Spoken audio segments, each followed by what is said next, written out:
ఈరోజు మా ఆయన నువ్వు చేసే వంట తిని తిని బోర్ కొడుతుంది, నేను చేస్తాను ఈరోజు మీరు తినండి అన్నాడు. సరేలే, నాకు కూడా ఎలాగో రెస్ట్ దొరుకుతుంది కదా అని వేరే మాట మాట్లాడుకోకుండా మీరే చేయండి అని చెప్పేశాను.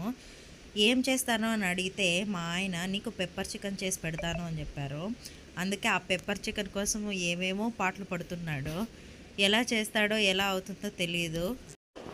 కానీ ఇప్పుడైతే మా ఆయన్ని చూస్తుంటే నాకు ఒకే ఒక పాట గుర్తొస్తుంది. ప్రేమ కోసమై వలలో పడినే పాపం పసివాడు అనే పాట గుర్తొస్తుంది. మా ఆయన చూడండి ఎలా చూస్తున్నాడో. సరేలే, ఏదో ఒకటి అయింది, ఈరోజు ధైర్యం చేసుకొని ఎట్లా ఒకటి తినేయిల్లా అని ఫిక్స్ అయిపోయినా. నీకంటే నేనే బాగా చేస్తానులే అన్నట్టుగా చూస్తాను మా ఆయన. ఇప్పుడు పచ్చిమిర్చి వేసాడో ఇంకేమేస్తాడో ఏమో. తినాలంటేనే భయం వేస్తుంది. మీ ఇంటి నెంబర్లు కూడా చెప్పండి, నేను మీకు పార్సల్ పంపిస్తాను. మీకు తినే ధైర్యం ఉంటే తినండి. మీ ఇళ్ళల్లో కూడా ఇలా వంట చేసే హస్బెండ్స్ ఉన్నారా? హస్బెండ్స్ ఉంటే నాకు కామెంట్ చేసి చెప్పండి. ఇంకెప్పుడెప్పుడు చేస్తారా అని నేనైతే ఎదురు చూసుకొని ఉండా. ఎప్పుడు చేస్తాడో ఏమో తెలీదు.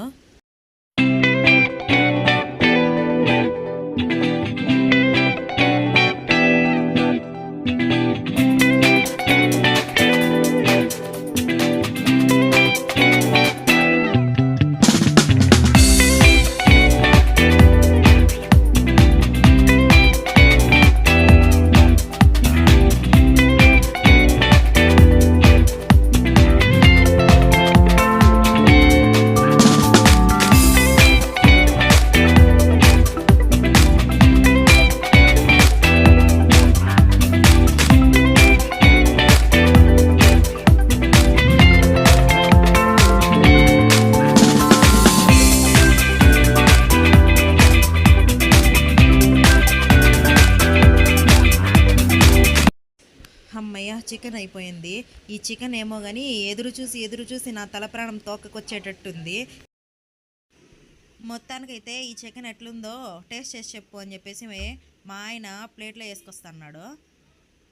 నేను ఇప్పుడు ఆ చికెన్ ఎట్లుందో చెప్పాలి. ఎట్లుందో చూద్దాం.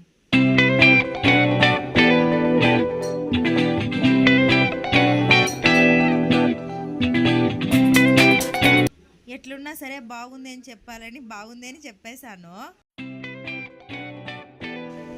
ఈ వీడియో మీకు నచ్చినట్లయితే లైక్ చేయండి, షేర్ చేయండి, సబ్స్క్రైబ్ చేసుకోండి.